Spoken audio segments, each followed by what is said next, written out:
And why did you choose the crime genre? If I can start with Pauline. Why did I choose the crime genre and how did I get started? I think that goes right back to being a child when I discovered the wonderful Enid Blyton. So she's to blame for it all, I think. And also, I come from a household where reading was not done. We didn't read in our house. There weren't any books in my house, really. My parents and my family didn't read. And when I was young, I was about 7 or 8, a friend's mother took me to a small local library in Portsmouth. And it's why I'm a great fan of libraries. They are so important in our society because this library changed my life. And I discovered this room full of books, and they were all free. You know, my family didn't buy books. There were more important things to buy then with their money. So they were all free, and I discovered Enid Blyton, and I could escape into a completely different world, full of adventure, full of wonderful stories, lots of action. And from there I progressed, and I read a lot of crime. I used to hunt every library in Portsmouth for all my favourite crime books. I really enjoyed that, and I wanted to be either a journalist or an author. I didn't become an author straight away because, like Natasha and I were talking earlier on as well, it wasn't something that you went into. I had to go out and earn a living. But I always enjoyed writing. So I started writing stories as a child.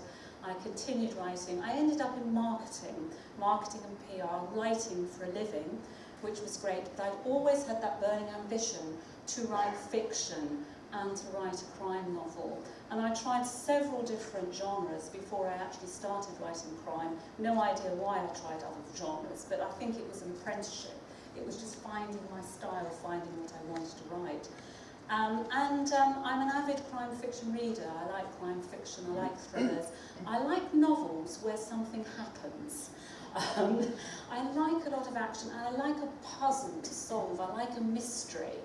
And so I thought, you know, let's have a go at a crime novel now I've sort of practiced my craft. And I created Andy Horton, and I entered it for a competition, actually at the Winchester Writers' Conference, and I won a prize. And I thought, yeah, I'm on the right lines now. And from there, I was recommended to a publisher, and I got my publisher. But it took me from writing my first novel to getting published about 22 years. It took me a long, long time. I was earning a living and I was running a business in between, so I could only write at weekends. And I enjoyed my business very much, but I did want to get a publisher. And I was first published in 2006, and I have now had published, I don't lose count, 12 novels since 2006, so I'm trying to make up for lost time, actually. So I'm very, very pleased that you know, I finally did get a publisher. But it took a long time, a lot of hard work, a lot of perseverance. But if you enjoy it, it's not hard work, it's something you want to do. Wonderful, thank you. I hope that's given encouragement to some writers in the audience as well.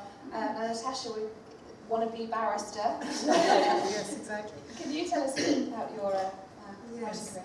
Mine was quite different because in my family writing was a normal kind of thing. But my parents both wrote non-fiction.